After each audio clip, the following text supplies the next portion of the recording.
Hey, Cedric here. Just haven't made a video in a while, and thought that I'd talk a little bit about addiction and alcoholism. I guess I won't call these introverted Alcoholics Anonymous meetings or whatever, because I understand that AA can be fairly litigious about all that. So I guess it's a business after all when it really boils down to it, when you get up to the bureaucracy of it.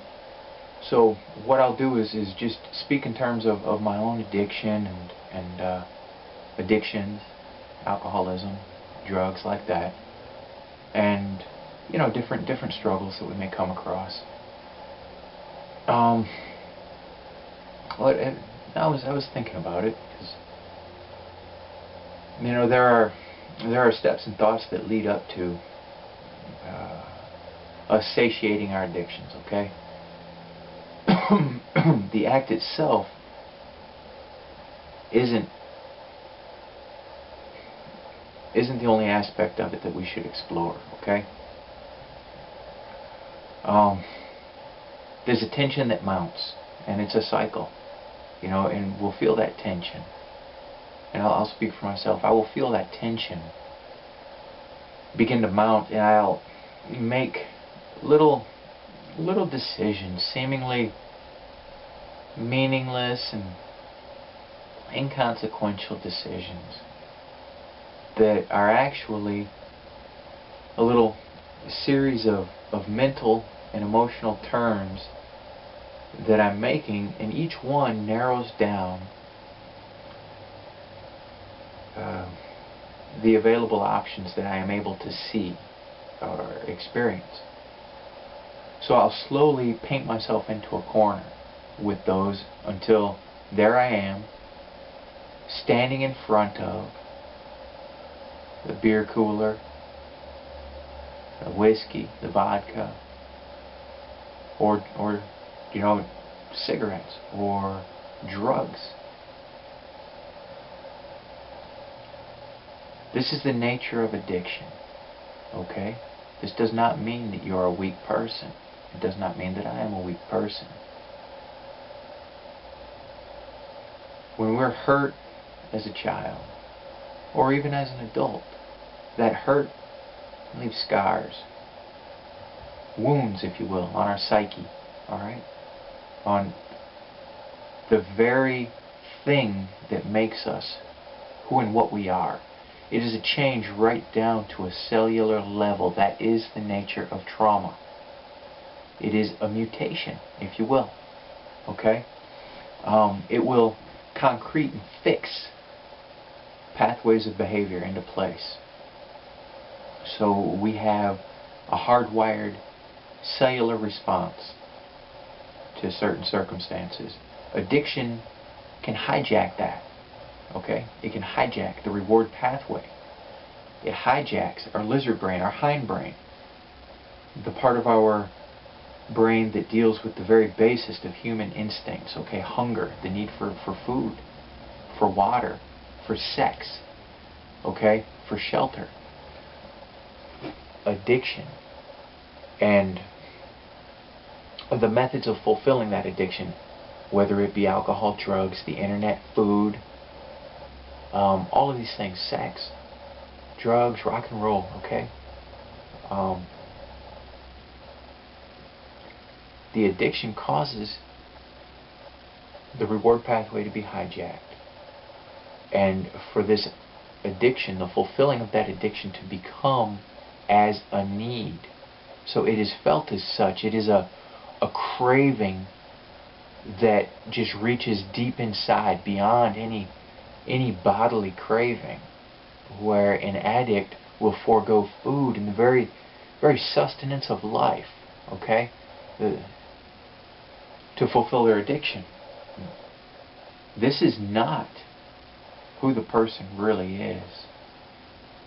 When that addiction takes hold, you no longer have full contact with the person that they were.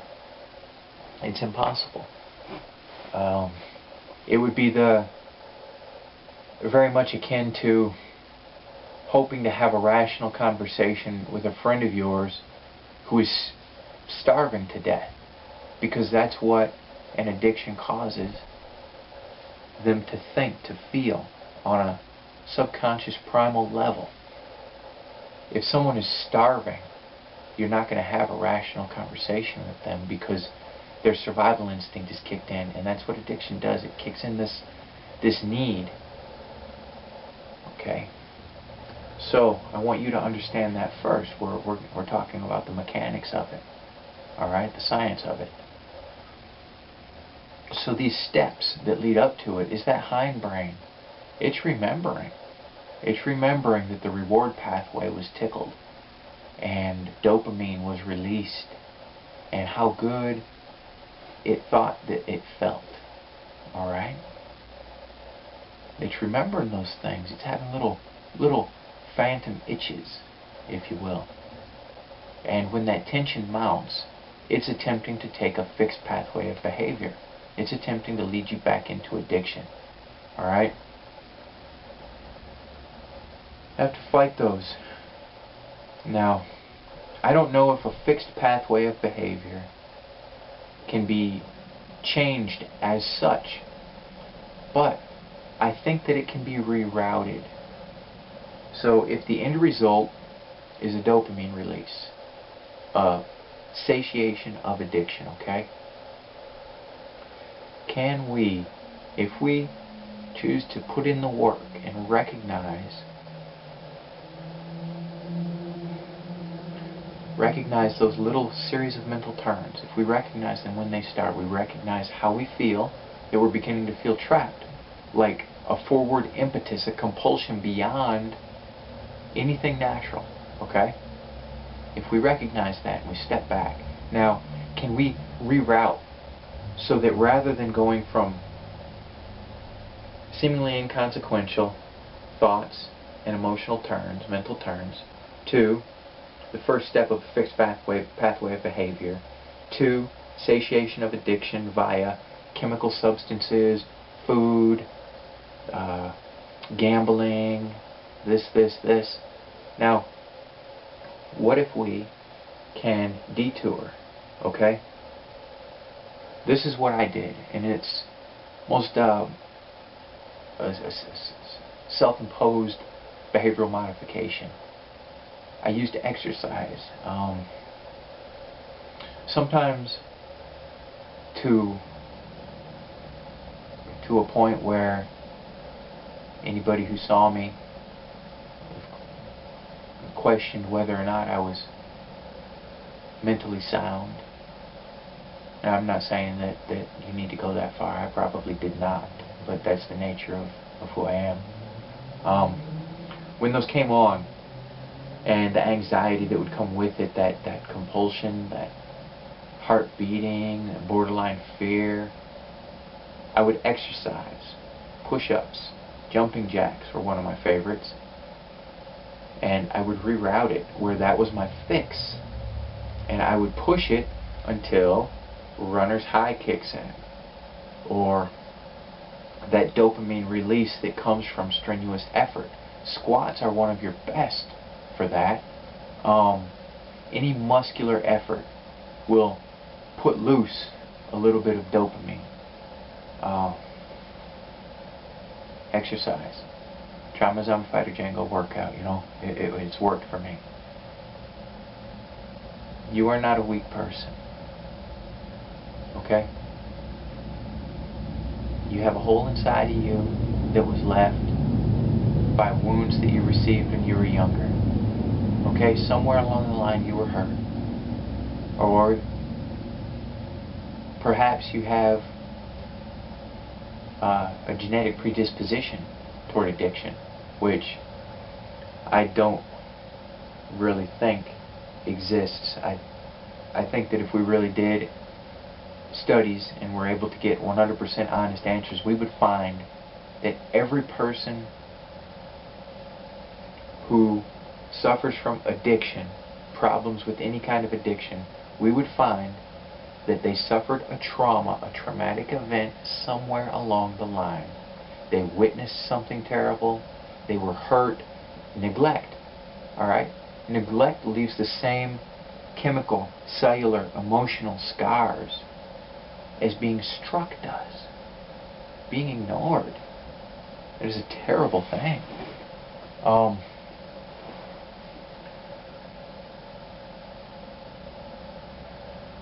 Here, I know that I'm kind of bouncing around, and for that I apologize. And I've got tons of things on my mind, but I would like us to think about the steps that led up to the last time that we fulfilled our addiction, okay? Whatever it may be.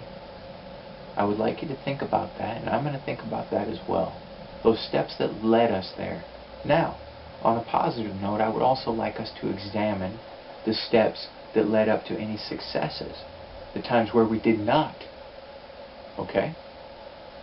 So, we did not fulfill our addictions. So I do not want us to measure our progress by our failures, okay? Not solely. I want us to always examine what we've done good as well. We need to have a positive aspect, okay? Because I think that positivity will breed more success than negativity. I do. I'm really glad that y'all came here to hang out with me. For myself, what has led up in the past to me relapsing or using alcohol or a drug,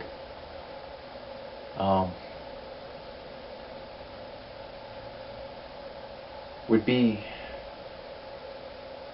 thoughts that, well, it would be some sort of attention first, some sort of tension, and my mind would inevitably turn, because that little lizard brain is kicking in and saying, hey, remember how good you felt when you were drinking alcohol or smoking the reefers or, you know, snorting the methamphetamines or this or this or this, okay?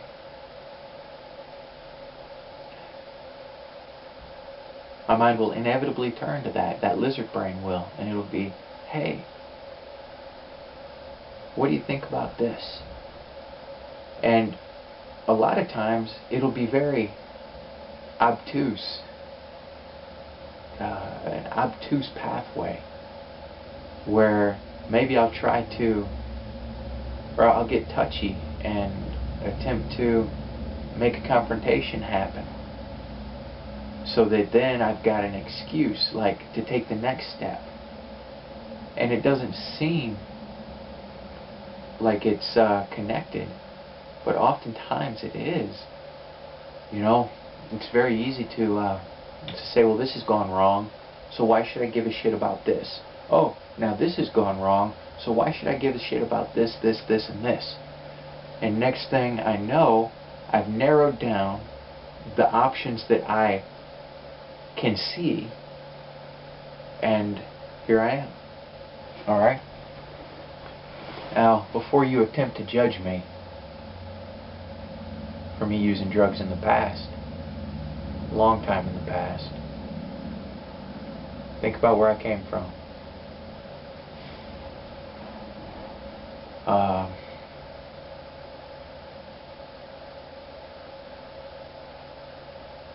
Where was I?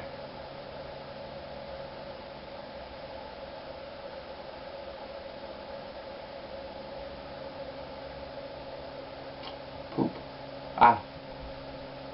The steps that lead up to using drugs, drinking. And then I'll believe, once I'm there and my mind has corralled me into my addiction, has corralled me into this spot where I feel like that's the last available option, then I'll say, well, this time, you know what, only once. And the last time that I used, I drank, and this was almost 3 years ago. I drank once. I got drunk, and it was because I was around my biological family, trying to have some kind of a relationship when I know that they are just poisonous.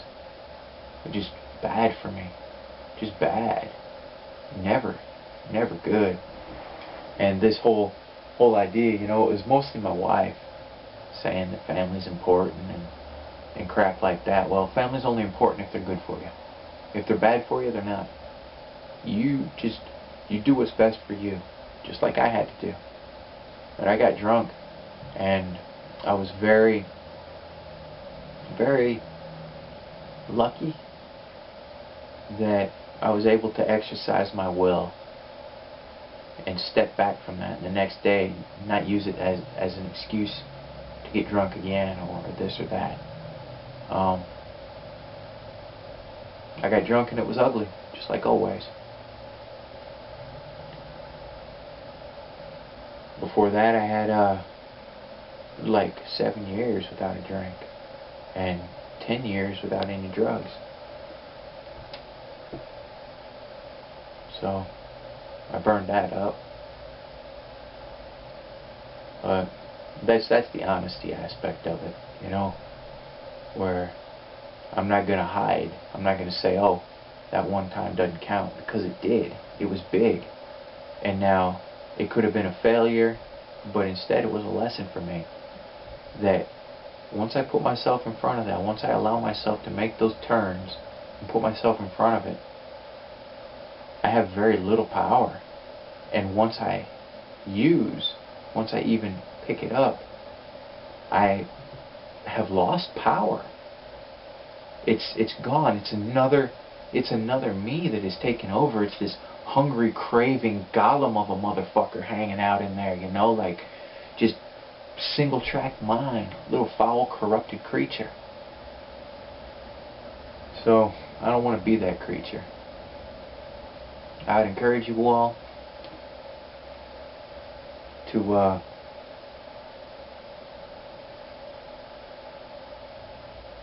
be gentle with yourselves, okay? Because your addiction is a part of you, but it is not you, okay? I want you to understand that, okay?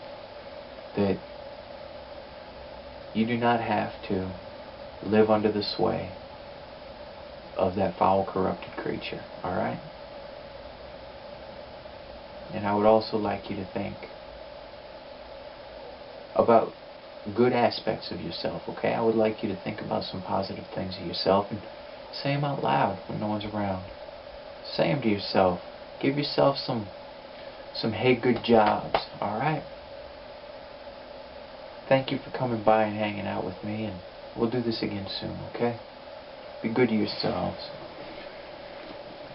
Live free, punch hard, and hold your head up high, okay? Do right and be right. And I dig you.